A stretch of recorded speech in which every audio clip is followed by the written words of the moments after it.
ਵਾਹਿਗੁਰੂ ਜੀ ਕਾ ਖਾਲਸਾ ਵਾਹਿਗੁਰੂ ਜੀ ਕੀ ਫਤਿਹ। ਮੈਂ ਤੁਹਾਡੀ ਹੋਸਟ ਰੀਤ ਕੌਰ ਨਿਊਜ਼ ਟੀਵੀ 84 ਦੇ ਨਾਲ ਵੀਓ। ਜਿਸ ਤੁਸੀਂ ਸਾਰੇ ਜਾਣਦੇ ਹੋ ਕਿ ਸਿੱਖ ਧਰਮ ਲਗਭਗ 545 ਸਾਲ ਦਾ ਆਪਣਾ ਸਫ਼ਰ ਮਨੁੱਖੀ ਇਤਿਹਾਸ ਦੇ ਵਿੱਚ ਤੈਅ ਕਰ ਚੁੱਕਿਆ ਹੈ। 1469 ਦੇ ਵਿੱਚ ਗੁਰੂ ਨਾਨਕ ਸਾਹਿਬ ਦੇ ਪ੍ਰਕਾਸ਼ ਦੇ ਨਾਲ ਇਸ ਧਰਤੀ ਤੇ ਸਰਬੱਤ ਦੇ ਭਲੇ ਵਾਲੇ ਸਿੱਖ ਧਰਮ ਦਾ ਜਨਮ ਹੋਇਆ। ਇਹਨਾਂ 5.5 ਸਦੀਆਂ ਦੇ ਵਿੱਚ ਸਿੱਖਾਂ ਨੇ ਕੁਰਬਾਨੀਆਂ ਦਾ ਇਤਿਹਾਸ ਸਿਰਜਿਆ। ਲਗਭਗ 435 ਸਾਲ ਪਹਿਲਾਂ ਗੁਰੂ ਅਰਜਨ ਸਾਹਿਬ ਨੇ ਸ਼੍ਰੀ ਹਰਿਮੰਦਰ ਸਾਹਿਬ, ਜਿਸ ਦੇ 4 ਦਰਵਾਜ਼ੇ ਕੁੱਲ ਮਨੁੱਖਤਾ ਨੂੰ ਗਲਵੱਕੜੀ ਵਿੱਚ ਲੈਂਦੇ ਹਨ, ਦੀ ਸਿਰਜਣਾ ਕੀਤੀ। ਸਮੇਂ-ਸਮੇਂ ਅੱਡ-ਅੱਡ ਹਾਕਮਾਂ, ਮੁਗਲਾਂ, ਅਫਗਾਨਾਂ ਤੇ ਜੂਨ 84 ਦੇ ਵਿੱਚ ਦਿੱਲੀ ਹਾਕਮਾਂ ਨੇ ਦਰਬਾਰ ਸਾਹਿਬ, ਅਕਾਲ ਤਖਤ ਸਾਹਿਬ ਨੂੰ ਆਪਣੇ ਹਮਲਿਆਂ ਦਾ ਸ਼ਿਕਾਰ ਬਣਾਇਆ, ਪਰ ਹਮੇਸ਼ਾ ਇਸ ਦਰਬਾਰ ਦੀ ਵਡਿਆਈ ਅਤੇ ਮਹਾਨਤਾ ਵੱਧਦੀ ਹੀ ਰਹੀ। ਅਫਸੋਸ ਕਿ ਜਿੱਥੇ ਅਸੀਂ ਸ਼ਾਨਦਾਰ ਇਤਿਹਾਸ ਸਿਰਜਿਆ ਹੈ, ਉੱਥੇ ਅਸੀਂ ਇਤਿਹਾਸ ਅਤੇ ਇਤਿਹਾਸਿਕ ਸਥਾਨਾਂ, ਆਪਣੇ ਵਿਰਸੇ ਨਾਲ ਸੰਬੰਧਿਤ ਯਾਦਗਾਰਾਂ ਆਦਿ ਨੂੰ ਸੰਭਾਲਣ ਦੇ ਵਿੱਚ ਪੂਰੀ ਤਰ੍ਹਾਂ ਅਣਗਹਿਲੀ ਵਿਖਾਈ ਹੈ। ਪਿਛਲੇ ਕੁਝ ਦਹਾਕਿਆਂ ਦੇ ਵਿੱਚ ਕਾਰ ਸੇਵਾ ਦੇ ਨਾਂ ਥੱਲੇ ਇਤਿਹਾਸਿਕ ਸਥਾਨਾਂ ਦੀ ਮੁਕੰਮਲ ਬਰਬਾਦੀ ਇਸ ਦਾ ਪ੍ਰਤੱਖ ਸਬੂਤ ਹੈ। ਹਰਿਮੰਦਰ ਸਾਹਿਬ ਦੇ ਚੌਂਕ ਘੰਟਾਘਰ ਵਾਲੇ ਪਾਸਿਓਂ ਪ੍ਰਵੇਸ਼ ਦਰਬਾਰ ਦੇ ਸਾਹਮਣੇ ਬਣਿਆ ਗੋਲਡਨ ਟੈਂਪਲ ਐਂਟਰੈਂਸ ਪਲਾਜ਼ਾ ਅੱਜ ਕੱਲ੍ਹ ਬੜੀ ਚਰਚਾ ਦਾ ਵਿਸ਼ਾ ਹੈ। ਪੁਰਾਤਨ ਵਿਰਸੇ ਦੇ ਮਾਹਿਰਾਂ, ਸਿੱਖ ਬੁੱਧੀਜੀਵੀਆਂ ਅਤੇ ਪੰਥ ਪ੍ਰਸਤ ਸਿੱਖਾਂ ਵੱਲੋਂ ਇਹ ਕਿਹਾ ਜਾ ਰਿਹਾ ਹੈ ਕਿ ਇਹ ਕੰਸਟਰਕਸ਼ਨ ਹਰਿਮੰਦਰ ਸਾਹਿਬ ਦੀ ਵਿਰਾਸਤੀ ਕਰੈਕਟਰ ਨਾਲ ਮੇਲ ਨਹੀਂ ਖਾਂਦੀ ਅਤੇ ਇਹ ਸਿੱਖ ਆਰਕੀਟੈਕਟ ਦੇ ਅਨੁਕੂਲ ਨਹੀਂ ਹੈ। ਵਿਊਅਰਸ, ਬੀਬੀ ਕਿਰਨਜੋਤ ਕੌਰ ਸ਼੍ਰੋਮਣੀ ਗੁਰਦੁਆਰਾ ਪ੍ਰਬੰਧਕ ਕਮੇਟੀ ਦੇ ਮੈਂਬਰ ਹਨ। ਭਾਵੇਂ ਉਹ ਅਕਾਲੀ ਦਲ ਬਾਦਲ ਨਾਲ ਸੰਬੰਧਿਤ ਹਨ, ਪਰ ਉਹ ਸਮੇਂ-ਸਮੇਂ ਅੱਡ-ਅੱਡ ਮੁੱਦਿਆਂ ਤੇ ਬਿਨਾਂ ਕਿਸੇ ਝਿਜਕ ਤੋਂ ਖੁੱਲ੍ਹ ਕੇ ਆਪਣੇ ਵਿਚਾਰ ਪ੍ਰਗਟ ਕਰਦੇ ਹਨ। ਸਮੇਂ-ਸਮੇਂ ਅਸੀਂ ਉਹਨਾਂ ਨੂੰ ਟੀਵੀ 84 ਤੇ ਇੰਟਰਵਿਊ ਵੀ ਕਰਦੇ ਹਾਂ। ਅੱਜ ਉਹ ਅੰਮ੍ਰਿਤਸਰ ਤੋਂ ਲਾਈਨ ਤੇ ਜੁੜ ਚੁੱਕੇ ਹਨ ਅਤੇ ਅਸੀਂ ਉਹਨਾਂ ਦੇ ਨਾਲ ਗੋਲਡਨ ਟੈਂਪਲ ਪਲਾਜ਼ਾ ਅਤੇ ਹੋਰ ਪੰਥਕ ਵਿਸ਼ਿਆਂ ਸੰਬੰਧੀ ਗੱਲਬਾਤ ਕਰਾਂਗੇ। ਤੇ ਸਾਡਾ ਹੁਣ ਫੋਨ ਲਾਈਨ ਤੇ ਜੁੜ ਚੁੱਕੇ ਨੇ ਬੀਬੀ ਕਿਰਨਜੋਤ ਕੌਰ ਜੀ। ਭੈਣ ਜੀ, ਵਾਹਿਗੁਰੂ ਜੀ ਕਾ ਖਾਲਸਾ ਵਾਹਿਗੁਰੂ ਜੀ ਕੀ ਫਤਿਹ। ਵਾਹਿਗੁਰੂ ਜੀ ਕਾ ਖਾਲਸਾ ਵਾਹਿਗੁਰੂ ਜੀ ਕੀ ਫਤਿਹ। ਭੈਣ ਜੀ, ਜਿਹੜਾ ਗੋਲਡਨ ਟੈਂਪਲ ਦੇ ਸਾਹਮਣੇ ਜਿਹੜਾ ਗੋਲਡਨ ਟੈਂਪਲ ਐਂਟਰੈਂਸ ਪਲਾਜ਼ਾ ਬਣਿਆ ਹੈ, ਸਭ ਤੋਂ ਪਹਿਲਾਂ ਅਸੀਂ ਤੁਹਾਡੇ ਵਿਚਾਰ ਜਾਣਨੇ ਚਾਹਾਂਗੇ ਇਸ ਉੱਤੇ। ਦਰਬਾਰ ਸਾਹਿਬ ਦੀ ਜਿਹੜੀ ਲੋਕੇਸ਼ਨ ਸੀ ਜੀ, ਉਹ ਬਹੁਤ ਹੀ ਪੀੜੀਆਂ ਨਾਰੋ ਗਲੀਆਂ ਦੇ ਵਿੱਚੋਂ ਲੰਘ ਕੇ ਸੀ। ਹਾਂਜੀ। ਔਰ ਮੈਨੂੰ ਯਾਦ ਹੈ ਜਦੋਂ ਅਸੀਂ ਬਚਪਨ 'ਚ ਦਰਬਾਰ ਸਾਹਿਬ ਜਾਇਆ ਕਰਦੇ ਸੀ ਤਾਂ ਇੱਕ ਬਹੁਤ ਹੀ ਭੀੜਾ ਜਿਹਾ ਰਸਤਾ ਸੀ, ਨਾਰੋ ਰਸਤਾ ਸੀ ਜਿੱਥੋਂ ਅਸੀਂ ਜਾਂਦੇ ਸੀ। ਪਰ ਸਾਡੇ ਦੇਖਦਿਆਂ ਇੱਕ ਖੁੱਲ੍ਹਾ ਰਸਤਾ ਵੀ ਉੱਥੇ ਬਣਿਆ, ਜਿੱਥੋਂ ਕਿ ਅੱਜ ਕੱਲ੍ਹ ਸਾਰੇ ਦਰਬਾਰ ਸਾਹਿਬ ਜਾਂਦੇ ਨੇ। ਸੋ ਟਾਈਮ ਦੇ ਨਾਲ ਜਿਉਂ ਯਾਤਰੂ ਵੱਧਦੇ ਨੇ, ਫੈਸਿਲਿਟੀਜ਼ ਵਾਸਤੇ ਕੁਛ ਨਾ ਕੁਛ ਕੀਤਾ ਜਾਂਦਾ ਹੈ। ਹਾਂਜੀ। ਔਰ ਉਸ ਤੋਂ ਬਾਅਦ ਜਿਹੜੇ ਹੁਣ ਅਸੀਂ ਚੇਂਜ ਦੇਖੀ ਹੈ, ਜਿਹਦੇ ਵਿੱਚ ਕਿ ਦਰਬਾਰ ਸਾਹਿਬ ਨੂੰ ਆਉਣ ਵਾਲੇ ਰਸਤੋਂ ਇੱਕ ਨਵਾਂ ਰਸਤਾ ਬਣਾਉਣ ਵਾਸਤੇ ਇੰਨੀ ਕੁ ਚੌੜੀ ਸੜਕ ਕਰ ਦਿੱਤੀ ਗਈ ਹੈ ਜਿਹੜੀ ਕਿ ਇਸ ਵਰਲਡ ਸਿਟੀ ਦੇ ਕੈਰੈਕਟਰ ਵਿੱਚ ਫਿੱਟ ਨਹੀਂ ਆਉਂਦੀ। ਹਾਂਜੀ। ਔਰ ਉਹਨੂੰ ਉਸ ਸੜਕ ਨੂੰ ਬਣਾਉਣ ਵਾਸਤੇ ਜਿਹੜੀਆਂ ਪੁਰਾਣੀਆਂ ਬਿਲਡਿੰਗ ਸੀ ਉਹ ਢਾਈਆਂ ਗਈਆਂ। ਜਿਹੜੀ ਇੱਕ ਫੀਲ ਹੈਗੀ ਸੀ ਉਸ ਰਸਤੇ ਦੀ, ਉਹ ਖਤਮ ਹੋ ਗਈ ਕਿ ਜਦੋਂ ਤਕਰੀਬਨ 20-25 ਫੁੱਟ ਚੌੜੀ ਸੜਕ ਹੋਏਗੀ, ਜਿੱਥੇ 10 ਫੁੱਟ ਦੀ ਸੜਕ ਹੋਵੇ, ਤੇ ਉਹ ਆਟੋਮੈਟਿਕਲੀ ਉਹਦੀ ਫੀਲ ਦਾ ਫਰਕ ਆ ਜਾਂਦਾ ਹੈ। ਜੀ ਬਿਲਕੁਲ। ਮੈਂ ਸਮਝਦੀ ਹਾਂ ਕਿ ਇਹਦੇ ਵਾਸਤੇ ਜਿਹੜੇ ਸ਼ਰਧਾਲੂ ਆਉਂਦੇ ਨੇ ਉਹਨਾਂ ਨੂੰ ਫੈਸਿਲਿਟੀਜ਼ ਡੈਫੀਨੇਟਲੀ ਦੇਣ ਦੀ ਜ਼ਰੂਰਤ ਹੈ। ਪਰ ਇਹਨਾਂ ਨੂੰ ਇਸ ਤਰੀਕੇ ਦੇ ਨਾਲ ਪਲਾਨ ਕੀਤਾ ਜਾਣਾ ਚਾਹੀਦਾ ਹੈ ਕਿ ਆਉਣ ਵਾਲੇ ਨੂੰ ਮਹਿਸੂਸ ਹੋਵੇ ਕਿ ਅਸੀਂ ਕਿਸੇ ਵੱਖਰੇ ਸਥਾਨ ਤੇ ਆਇਆ, ਇੱਕ ਚੌੜੀ ਜਿਹੀ ਸੜਕ ਤੋਂ ਲੰਘ ਕੇ, ਜਿਸ ਤਰ੍ਹਾਂ ਆਮ ਤੌਰ ਤੇ ਕਿਸੇ ਜਗ੍ਹਾ ਤੇ ਜਾਈਦਾ, ਉਸ ਤਰ੍ਹਾਂ ਦੀ ਫੀਲਿੰਗ ਨਾ ਆਵੇ। ਜੋ ਇਸ ਸ਼ਹਿਰ ਦੀ ਇੱਕ ਪੁਰਾਤਨਤਾ ਹੈਗੀ ਹੈ, ਉਹਦਾ ਫੀਲ ਆਵੇ। ਇਸ ਜਿਹੜੀ ਸ਼ਹਿਰ ਹੈ ਇਹਦੇ ਕੈਰੈਕਟਰ ਦੀ ਫੀਲ ਆਵੇ, ਉਹ ਕਿਤੇ ਨਾ ਕਿਤੇ ਮਿਸਿੰਗ ਹੈ। ਉਸ ਤੋਂ ਬਾਅਦ ਪੁਰਾਣੇ ਆਰਕੀਟੈਕਚਰ ਵਿੱਚ ਹਮੇਸ਼ਾ ਹੁੰਦਾ ਸੀ ਕਿ ਟਾਈਟ ਰਸਤਿਆਂ ਤੋਂ ਆਉਂਦੇ ਹਨ, ਇੱਕਦਮ ਖੁੱਲੀ ਜਗ੍ਹਾ, ਗਿਵਿੰਗ ਅ ਫੀਲਿੰਗ ਆਫ ਔ, ਤੇ ਉਹ ਜਿਹੜੀ ਚੀਜ਼ ਹੈਗੀ ਹੈ ਹੁਣ ਉਹ ਮਿਸਿੰਗ ਹੈ, ਕਿਉਂਕਿ ਪਿੱਛੋਂ ਦੀ ਜਿਹੜਾ ਰਸਤਾ ਆ ਰਿਹਾ ਉਹ ਇੱਕਦਮ ਇੱਕ ਖੁੱਲੀ ਜਗ੍ਹਾ ਦੇ ਵਿੱਚ ਖੁੱਲ ਰਿਹਾ। ਹਾਂਜੀ। ਇਹ ਜਿਹੜੀ ਖੁੱਲੀ ਜਗ੍ਹਾ ਹੈਗੀ ਹੈ, ਇਸ ਤੋਂ ਬਾਅਦ ਜਦੋਂ ਦਰਬਾਰ ਸਾਹਿਬ ਦੇ ਅੰਦਰ ਜਾਓ ਤੇ ਉਹ ਜਿਹੜਾ ਇੰਪੈਕਟ ਹੈਗਾ ਸੀ, ਉਹ ਇੰਪੈਕਟ ਮਿਸਿੰਗ ਹੈ। ਹਾਂਜੀ। ਸੈਕੰਡਲੀ, ਜਿਹੜਾ ਬਾਹਰ ਜਿੰਨੀ ਖੁੱਲੀ ਜਗ੍ਹਾ ਬਣੀ ਹੈ ਜੀ, ਓਰੀਜਨਲ ਪਲੈਨਿੰਗ ਦੇ ਵਿੱਚ ਇੱਥੇ ਹਰਿਆਲੀ ਕਰਨ ਦੀ ਸੀ, ਘਾਹ ਲਾਉਣ ਦੀ ਗੱਲ ਸੀ ਕਿ ਵੀ ਉੱਥੇ ਬੂਟੇ ਲਾਏ ਜਾਣਗੇ, ਘਾਹ ਲਾਇਆ ਜਾਏਗਾ ਜੀ। ਪਰ ਫਿਰ ਪਤਾ ਨਹੀਂ ਕਿਸ ਸਟੇਜ ਦੇ ਉੱਪਰ ਚੇਂਜ ਹੋਇਆ ਜਾਂ ਕਿਸ ਤਰ੍ਹਾਂ ਚੇਂਜ ਹੋਇਆ ਕਿ ਉਹ ਹਰਿਆਲੀ ਦੀ ਜਗ੍ਹਾ ਸਾਰਾ ਹੀ ਵਾਈਟ ਮਾਰਬਲ ਲਾਤਾ। ਹਾਂਜੀ। ਜਿਹੜੀ ਇੱਥੇ ਦਾ ਵੈਦਰ ਹੈ ਜਾਂ ਇੱਥੇ ਦਾ ਜਿਹੜਾ ਟੈਂਪਰੇਚਰ ਹੈ 8 ਮਹੀਨੇ ਤਾਂ 8 ਦੀ ਗਰਮੀ ਹੁੰਦੀ ਹੈ। ਹਾਂਜੀ ਹਾਂਜੀ। ਔਰ ਸੂਰਜ ਇੰਨਾ ਬ੍ਰਾਈਟ ਸ਼ਾਈਨ ਕਰਦਾ ਹੈ ਕਿ ਜਿਹੜੀ ਵਾਈਟ ਮਾਰਬਲ ਹੈ ਉਹਦੇ ਤੋਂ ਇੰਨੀ ਜ਼ਬਰਦਸਤ ਅੱਖਾਂ ਨੂੰ ਰਿਫਲੈਕਸ਼ਨ ਹੁੰਦੀ ਹੈ ਕਿ ਬਹੁਤ ਅਨਕੰਫਰਟੇਬਲ ਹੋ ਜਾਂਦਾ ਹੈ। ਹਾਂਜੀ। ਇਨਫੈਕਟ ਉੱਥੇ ਨੇੜੇ ਤੇ ਜਿਹੜੇ ਦੁਕਾਨਦਾਰ ਹਨ ਜਿਨ੍ਹਾਂ ਦੀਆਂ ਉੱਥੇ ਦੁਕਾਨਾਂ ਹੈਗੀਆਂ ਔਰ ਜਿਹੜੇ ਕੁਝ ਰੈਗੂਲਰ ਜਾਣ ਵਾਲੇ ਉਹਨਾਂ ਨੇ ਇਸ ਗੱਲ ਦਾ ਜ਼ਿਕਰ ਕੀਤਾ ਹੈ ਕਿ ਜਿਉਂ ਦਾ ਕਹਿੰਦੇ ਜਿਉਂ ਮਾਰਬਲ ਐਕਸਪੋਜ਼ ਹੁੰਦਾ ਜਾ ਰਿਹਾ, ਮਤਲਬ ਜਿਸ ਤਰ੍ਹਾਂ ਕੰਸਟਰਕਸ਼ਨ ਪੂਰੀ ਹੋ ਕੇ ਤੇ ਉਹ ਖੁੱਲਦਾ ਜਾ ਰਿਹਾ ਸੀ ਤੇ ਮਹਿਸੂਸ ਕਰ ਰਹੇ ਸੀ ਕਿ ਵੀ ਇਹ ਅੱਖਾਂ ਨੂੰ ਬਹੁਤ ਚੁਭਦੀ ਹੈ ਲਾਈਟ, ਬਿਕਾਜ਼ ਬਹੁਤ ਬ੍ਰਾਈਟ ਲਾਈਟ ਹੋ ਗਈ ਹੈ। ਸੋ ਅਗਰ ਅੰਦਰ ਵੀ ਮਾਰਬਲ ਸਾਰੇ ਲੱਗਾ ਹੋਇਆ, ਬਾਹਰ ਵੀ ਸਾਰੀ ਸੜਕ ਦੇ ਉੱਪਰ ਮਾਰਬਲ ਲਾਤਾ ਤੇ ਇਹਦੇ ਨਾਲ ਇੱਕ ਤਰ੍ਹਾਂ ਦੀ ਫਲੈਟ ਜੀ ਲੁੱਕ ਹੋ ਗਈ ਹੈ।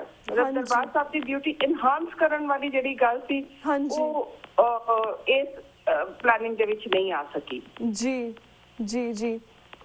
So Penji, I would also like to ask you, I'm sorry because we have very limited time, I would like to ask you, ਜਿਸ ਤਰ੍ਹਾਂ ਹੁਣ ਤੱਕ ਸ਼੍ਰੋਮਣੀ ਕਮੇਟੀ ਵੱਲੋਂ ਕਰਵਾਈ ਜਾਂਦੀ ਸਾਰੀ ਕਾਰ ਸੇਵਾ ਰਾਹੀਂ ਕੀਤੀ ਜਾਂਦੀ ਸੀ, ਪਰ ਇਹ ਗੋਲਡਨ ਟੈਂਪਲ ਪਲਾਜ਼ਾ ਠੇਕੇ ਤੇ ਬਣਵਾਇਆ ਗਿਆ ਸੀ, ਐਸਾ ਕਿਉਂ?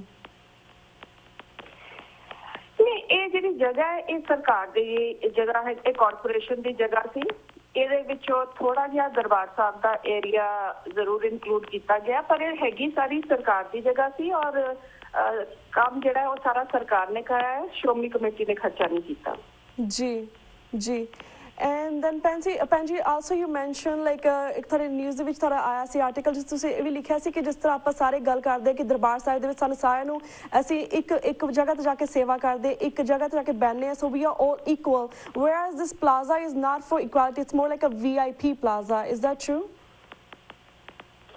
ਇਹਦੇ ਵਿੱਚ ਸਾਰਾ VIP ਨਹੀਂ ਹੈ, ਇਹਦੇ ਵਿੱਚ ਇਨਫੋਰਮੇਸ਼ਨ ਸੈਂਟਰ ਪਲਾਨ ਕੀਤਾ ਗਿਆ ਹੈ, ਇਹਦੇ ਵਿੱਚ ਇੱਕ ਆਡੀਟੋਰੀਅਮ ਪਲਾਨ ਕੀਤਾ ਗਿਆ ਤੇ ਇਹਨਾਂ ਚੀਜ਼ਾਂ ਦੀ ਜ਼ਰੂਰਤ ਹੈ।